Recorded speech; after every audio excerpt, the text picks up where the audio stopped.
네, 일단 윤석열 전 대통령이 구속 이후에 특검 수사에 계속 불응을 하고 있습니다. 일단 14일, 15일에 특검이 강제구인 시도했는데 안 됐고 오늘도 오후 2시까지 강제구인 해와라 이렇게 얘기했는데 아마도 지금 우리가 녹화하는 게 4시 반인데 안 됐을 것으로 이렇게 추측이 됩니다. 밤에 또 상황이 바뀔 수 있지만 일단 이 상황에서 말씀을 드리면 일단 윤석열 전 대통령은 구속되기 전까지는 그래도 어느 정도 조사는 받았어요. 근데 구속되고 난 다음에는 전혀 조사에 응하지 않고 있는데 왜 응하지 않고 있을까? 그리고 사실 오늘은 또 구속 적부심사를 법원에 청구를 했더라고요. 이 구속이 잘못됐는지 잘 됐는지 따져달라 이건데 왜 이렇게까지 저항을 하는 건지 왜 그런다고 보세요? 저 두 가지로 보는데 하나는 현타가 온 것 같아요. 네.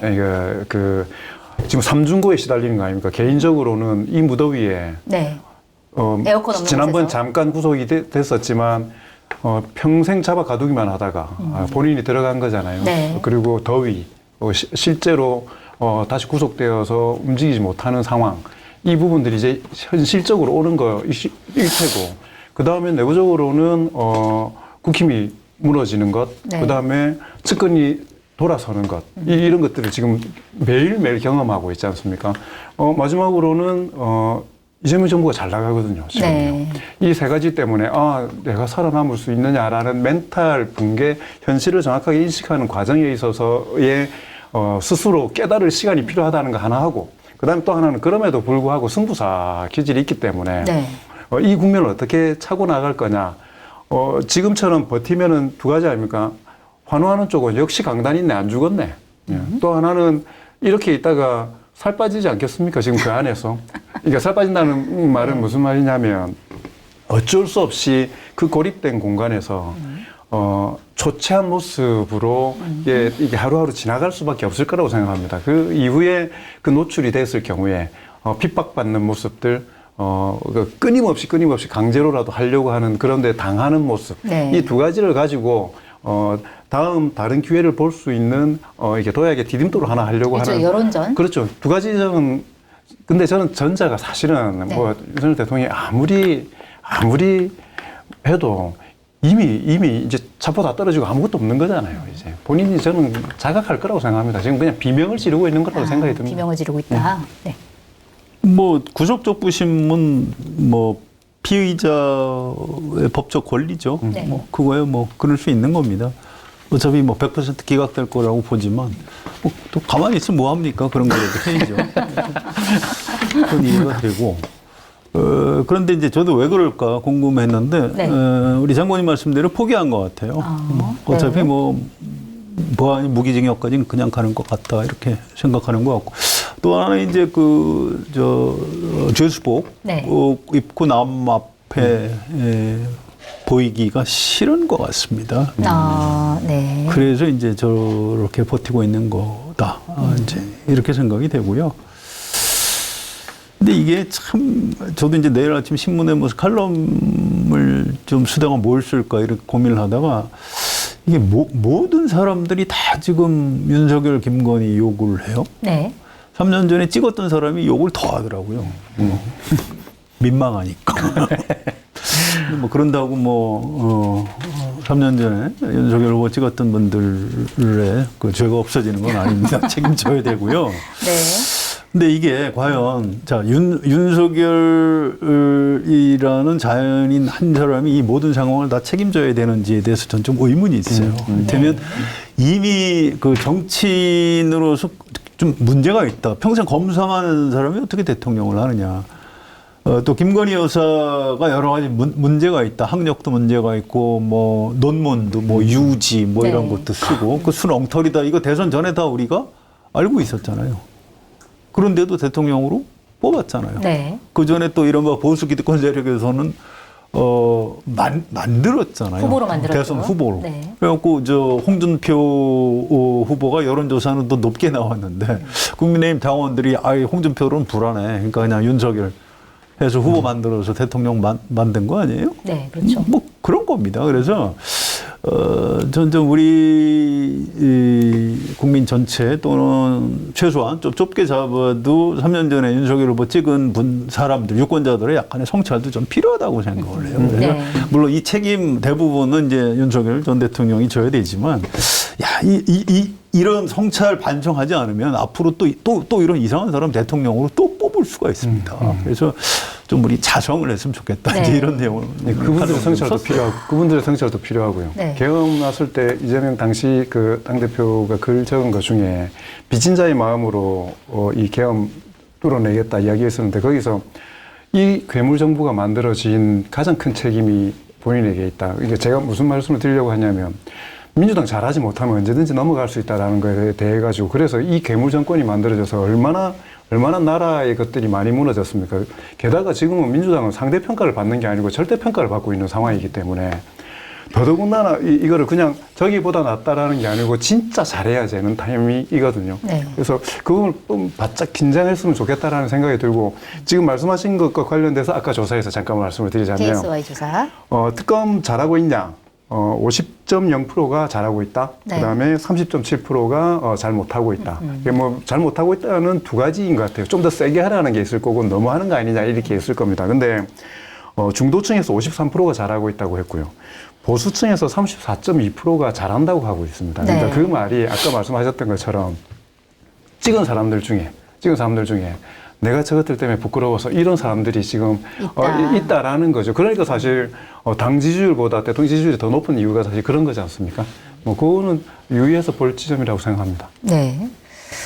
자, 그리고 지금 윤석열 전 대통령이 이제 조사에는 안 나오면서 이 부정선거 음모론을 주장하는 인물이죠. 모스탄 미국 리버티대 교수를 접견하려고 오늘 했는데 특검에서 접견 금지 조치를 해가지고 이제 만나지 못했습니다. 자, 그런데 이 국민의힘에서도 뭐 부정선거 얘기가 계속 나오고 윤석열 전 대통령도 부정선거론자를 만나고 이 행위는 왜 한다고 보세요? 뭐 갈 때까지 가는 거죠. 뭐 그걸 뭐 별로 분석하고 싶지 않아요. 그 특검에서도 가족하고 변호인만 만나고 만나지 말라 한 거 아니에요? 네. 지금 구속된 사유도 증거인멸 가능성 때문에 그런 거 아닙니까? 뭐 부정선거 뭐 이런 걸로 누구를 만난다는 게 상식적으로 말이 안 되잖아요. 전 이분이 누군지도 잘 모르겠고 이름도 좀 어렵더라고요. 네. 모스탄. 네. 뭐 별로 길게 얘기하고 싶지 않습니다. 알겠습니다. 제가 사실은 내가 정치를 못하겠구나 생각했던 게 사람 이름을 제가 잘 기억을 못하거든요. 그게 치명적이네요. 치명적이죠. 얼굴도 잘 기억 못하고. 제 이름은 기억하시죠? 방송을 출연하니까 모스탄 뭐 이런 사람까지 알아야 돼서 환장하겠더라고요 보니까요. 그러니까 이게 모르겠습니다. 이 사람이 뭐 미 국무부 국제 형사사법 대사 뭐 네. 이게 뭐 차관급이라고 하는데 미국 내에서 뭐 트럼프 정부가 들어오면서 그게 발탁된 되게 극우적 성향을 가지고 있는 그래서 정치적 영향력이 얼마나 되는지 사실 미국 현재에 대한 걸 국내에서 바라볼 때 좀 과장되는 부분들도 많고 과소되는 부분들도 많기 때문에 정확하게 이해는 못 하겠는데 뭐 공적인 뭔가 지위를 현재까지 갖고 있거나 이런 게 아닌데 과도하게 이게 집중되고 부각됨으로써 오히려 권한이 생겨버리는 수가 있지 않습니까? 네. 그래서 못 만나게 했으니까 그냥 퉁 치고 그냥 갔으면 좋겠고 굳이 우리가 다뤄줄 필요도 없다. 그렇습니다. 네. 네. 그냥 이름을 잊도록 하겠습니다.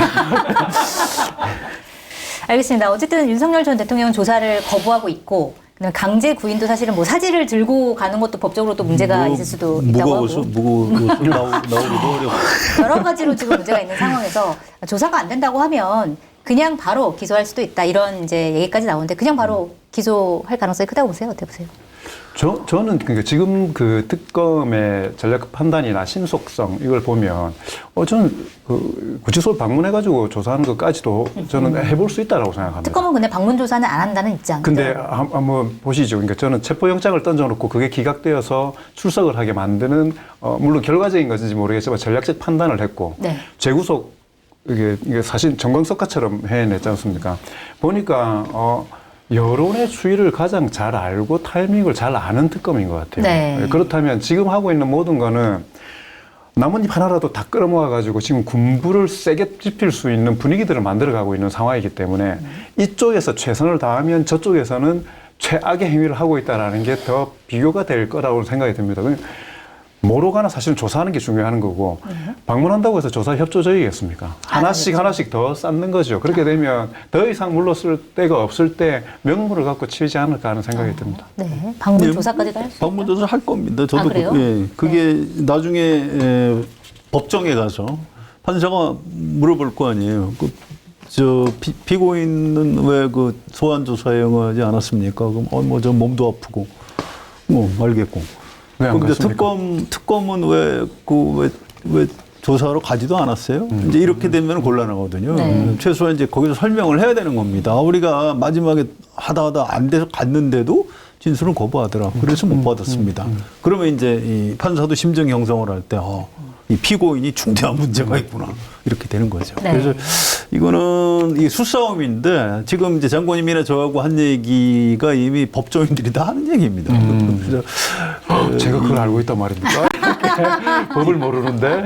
아니요. 진짜 법조인들이 이런 얘기를 네. 많이 하고 있습니다. 그래서 이거는 윤석열 전 대통령이 뭐 어떤 식으로 하든 여기서 빠져나가기는 어렵다고 합니다. 어쨌든 방문 조사는 갈 거라는 전망을 두 분 다 하셨고 그럼에도 불구하고 윤석열 전 대통령 조사를 안 받을 가능성이 큰데 그것은 법정에서는 분명히 불리하게 작용이 될 것이다 이런 말씀이었습니다. 자, 이번에는 최혜병 특검 얘기를 해봐야 될 것 같은데 지금 여기도 굉장히 빠르게 수사가 진행되고 있는데 일단 건진법사 전성배 씨의 법당 압수수색을 했고 기존 압수수색에서 압수수색을 하지 않았던 뭐 지하라든지 이렇게 비밀 공간까지 압수수색을 했다고 하고 그다음 핸드폰을 확보해가지고 여러 가지를 좀 확인하고 있다고 하는데 보도를 보니까 이 전성배 씨가 중간에서 공천을 연결해주는 그런 역할을 한 것 같아요. 그러니까 지방선거에서 전 씨가 이력서를 보낸 5명 중 4명이 실제로 당선이 됐다 이런 보도가 나왔고 그 다음에 이것도 사실이라고 하면 엄청난 일인데 그 통일교 세계본부장이었던 윤 씨 이 사람이 전성배 씨랑 이제 문자를 주고받는 걸 보니까 국민의힘 전당대회에서 얼마나 당원을 가입하면 이게 영향력이 있냐 이런 정도로의 이제 얘기를 한 걸로 봐서 그 당대표 선거를 약간 이제 세를 이용해가지고 뭔가 당대표를 당선시키기 위한 이런 논의 이런 것까지 한 정황까지 드러났는데 이게 사실은 공천도 그렇고 당대표 선거도 그렇고 국민의힘이랑 당이랑 연관이 되는 거거든요. 이거는 국민의힘과 어느 정도로 연관이 있을까요? 예, 근데 지금 특검이 많다 보니까 우리가 좀 약간 헷갈리는데 네. 지금 이거는 김건희 특검에서 하는 거죠. 근데 아까 최상병 특검은 네. 지금 다른 수사를 하고 있습니다. 그러네요. 제가 잘못 얘기했네요. 네, 이제 경로 죄송합니다. 네. 뭐 이런 거 뭐 그렇죠. VIP 경로설. 네, 뭐 김태효 뭐 이런 그 약간 네. 구분해서 얘기를 해야 될 것 같고요. 많이 안 죄송해도 됩니다. 착각했습니다. 가격도 못 받는데 뭐. 아무튼 뭐 특검에서 그 전성배 씨 그 법당에서 뭐 비밀 방을 2개 또 새로 발견을 해서 이런 거 저런 거 지금 물증을 아주 활발하게 확보를 하고 있습니다. 네. 그래서 이게 전 좀 걱정이에요. 이게 도대체 이거 어디까지 가는 건지 이제 온갖 게 다 나올 것 같아요. 그래서 이제 김건희 여사의 그 집사 역할을 한 뭐 그 회사 에다 뭐 대기업들이 투자를 했다는데 그 전에 박근혜 최순실 국정농단 사태 때 그게 이제 뇌물이냐 아니면 공갈이냐 뭐 검찰에서 나중에 특검에서 강요죄로 기소를 했는데 그 부분만 대법원에서 무죄가 나고 뇌물로 인정을 하고 이런 복잡한 게 있습니다. 네. 어쨌든 수법은 똑같은 거예요. 정치 권력의 힘을 이용해서 대기업, 재벌들한테 돈을 뜯어먹은 건데 이 사건도 그 냄새가 물씬 납니다. 네. 그래서 이거는 증거도 다 확보가 되고 있기 때문에 곧 드러날 것 같은데 참 속상한 건 사실 박근혜 최순실 국정농단 사건이 난 지 얼마 안 됩니다. 그렇죠. 그걸 뻔히 본 사람들이 또 그런 짓을 했다는 것 자체가 제가 참 믿어지지도 않고 좀 너무 서글프고 그런 측면이 있는데 네. 진상 부분은 뭐 앞으로 한 일주일 이내에 좀 많이 수면 위로 떠오르지 않을까 이렇게 예상이 됩니다. 만약에 아까 말씀하신 그 김건희 집사의 회사로 알려진 IMS 모빌리티 여기에 이제 대기업들이 돈을 보냈는데 이게 뭐 보도를 보니까 이 대기업들이 돈을 보낸 대기업들이 다들 뭔가 문제가 있었다. 예를 들어서 뭐 카카오 모빌리티는 과징금 문제가 있었고 키움증권은 회장의 주가 조작 의혹에 따른 수사가 문제가 되고 있었고 HS 효성은 뭐 차명회사 적발돼가지고 어려움에 처해 있어서 그러니까 사실은 이 기업들이 자기네 어려움을 김건희 씨를 이용해가지고 뭔가 풀어보려고 하는 그런 의도들이 여기에 만약에 들어가 있다면 이 대기업들도 사실은 문제가 될 가능성이 되게 큰 거 아닌가요? 물론이죠. 그러니까 네. 어느 쪽에서 보느냐에 따라서 대기업 쪽에서 보면 이제 뇌물을 바치는 게 되지만 약점을 붙잡고 그쪽 회사 이런 문제가 있지 않아요? 이런 식으로 이제 슬쩍 말을 흘렸다. 그럼 이건 공갈에 의한 갈취, 뭐 강요 이런 게 되는 거죠. 네. 그래서 아주 철저하게 수사해서 처벌해야 된다고 봅니다. 네. 자, 건진법사 얘기도 있고. 2025년 대한민국 정치를 이야기하는데 네. 뭐 최근에도 그랬지만 예를 들어서 신천지, 통일교, 건진법사 이런 사람들이 공천 자기가 아니고 기도빨이었다 뭐 이런 이야기를 하고 정치 현상을 지금 현재 바라보는데 이렇게 종교적인 이야기들 이런 게 정치를 해석하거나 정치 현안에 가장 크게 올라오는 것 자체가 네. 사실은 좀 부끄러운 상황인 것 같아요. 이게 근데 너무 이제 자연스러워지는 겁니다. 이제 막 법사폰 이런 이야기가 너무 자연스러워지고 이런 얘기를 한 지가 너무 오래돼가지고 많은 사람들이 그러려니 하고 그냥 그러니까 이제 그게 너무 자꾸 익숙해지는 쪽으로 또 유사한 패턴들이 자꾸 좀 이게 올라오기 때문에 네. 이거 자체가 정치를 되게 좀 후진화시키고 있다. 이거 빨리 털어내고 정확하게 정리해야 된다라는 생각이 들고요. 폰이 나오고 이러면 공천이라는 게 여기에서 김건희 전 여사 이쪽으로만 해서 풀리는 문제는 아니지 않습니까? 실제로 기도발로 하는 게 아니기 때문에 네. 그렇다면은 당 내에 그게 반영될 수 있는 협력 채널들이 분명히 존재할 거고 네. 폰이나 이런 게 왔다면은 이제 그 관련된 세부적인 내용들이 나올 거기 때문에 국민의힘은 사실 이것 때문에 두려워하고 있을 거예요. 지금 이제 세상은 몰라도 보낸 사람은 압니다. 네. 지 전화기 없애도 그걸 받은 전화는 있어요. 사람들이 한 달에 한 번씩 전화기 바꾼다고 나는 보안이 철저하다고 하는데 자기가 보냈던 사람 전화기 다 안 바꿔주는 이상은 상대방까지 바꿔야 되는데. 그러니까요. 이게 네. 저도 포렌식 이런 거 많이 몇 번 당해봤는데 네. 와 엄청납니다. 알아내려고 의지만 있으면 다 알아낼 수 있는 상황이기 때문에 그리고 늘 이야기하지만 지금 이미 기울어지고 있는 곳이기 때문에 다 뛰어내리고 다 이야기해서 자기 생존을 추구하는 상황이라서 거대한 실체가 드러날 것 같습니다. 네. 그리고 대기업들 한 1,800억 정도 이익이 안 되면 180억 내겠습니까? 그러니까 무언가 더 큰 이익들이 있기 때문에 네.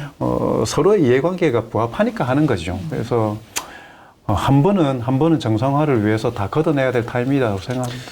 이게 참 용서가 잘 안 되는 게요.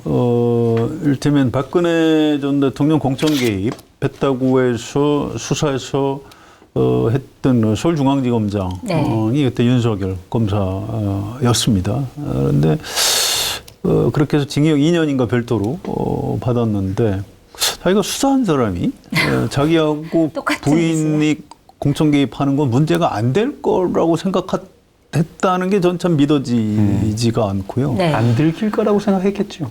인간이 참 어리석은 동물이구나. 바로 앞에서 돌뿌리에 걸려서 꼬꾸라져 넘어진 걸 보고도 똑같이 스텝을 가서 그 돌뿌리에 또 걸려서 넘어져서 코가 깨지는 장면을 지금 우리가 보고 네. 있구나. 얼마나 신경질합니까? 예전에 고노무현 대통령님 총선에 좀 이겼으면 좋겠다 한마디 해가지고 대한민국 뒤집어지는 탄핵까지 맞아요. 갔었거든요. 네. 야, 이건 그냥 딱딱 찍어가지고 하는 거잖아요. 그게 실체로 밝혀진다면. 이 부분은 용서해주면 안 돼요. 맞습니다. 이거는 우리 대한민국의 어떤 수준을 위해서도 네. 이거 큰일 나는구나라고 아주 확실하게 단죄를 해야 다시는 대통령과 영부인 주변에서 그런 권력형 범죄가 네. 안 벌어지는 그런 계기가 될 겁니다. 정말 그랬으면 좋겠습니다. 자, 우리는 이제 국민의힘 얘기를 해야 되는데 성한용 선임 기자께서 싫어하시는 꼭 국민의힘 해야 되나요? 얘기를 해야 하는 걸 싫어하시는 싫어하시긴 하지만 그래도 얘기를 해야 될 것 같습니다. 일단 지금 친윤계랑 친한계가 굉장히 계파 갈등이 심각해지고 있는 것 같습니다.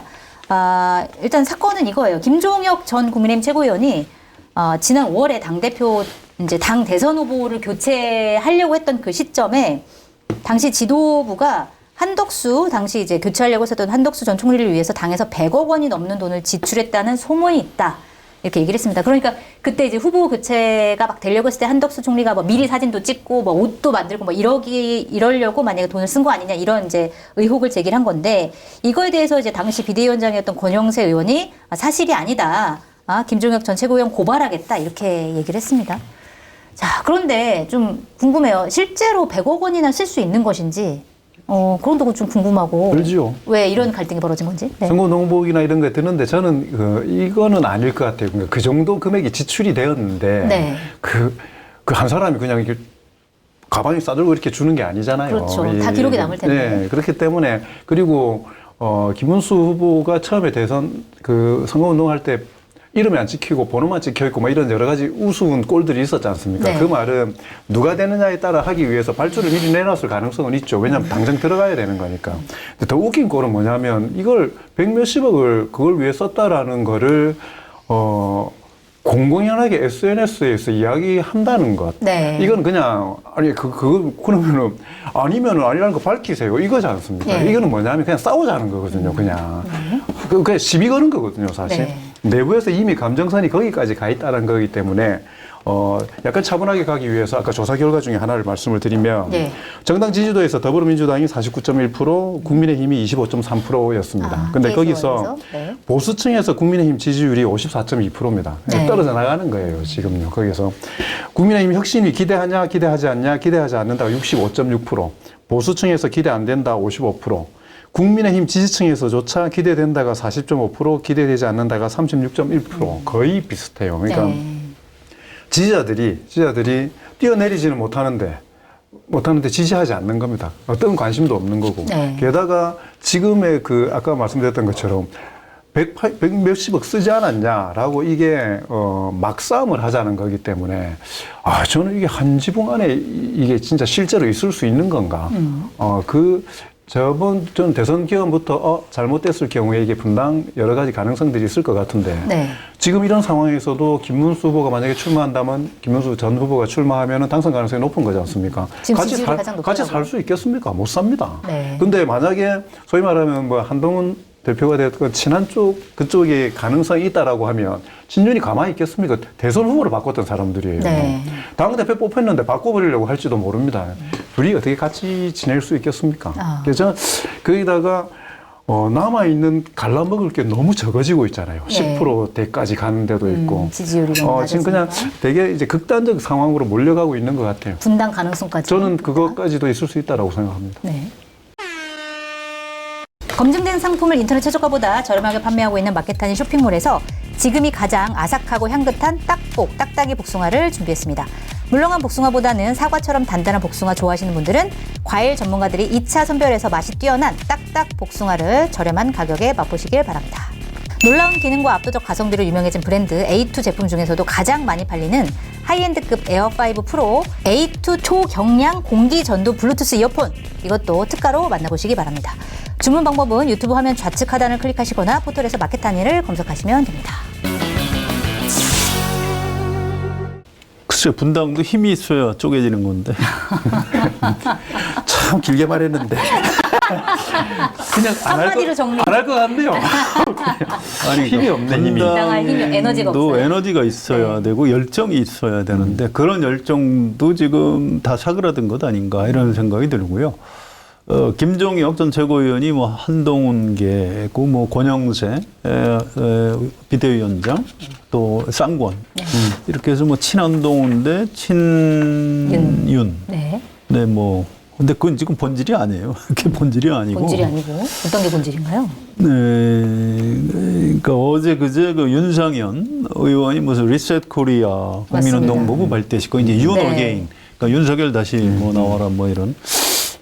또 이제 장동혁 의원이 토론회를 결성을 했는데 그 한국사 강사죠 전한길 씨가 토론자로 둘다 나와서 왜 국민의힘은 부정선거 얘기를 안 하냐, 왜 외면하냐 이렇게 막 얘기를 했어요. 네. 이걸 보고 국민의힘 안에서도 이게 지금 뭐 하는 장면이냐. 거기 이제 송원석 비대위원장이 그 자리에 갔거든요. 네. 송원석 비대위원장은 아니 당 지도부는 원래 의원들이 토론회 하면 다 갑니다. 이렇게 설명을 했는데 갔다가 인사만 하고 나왔다 뭐 이렇게 얘기를 했더라고요.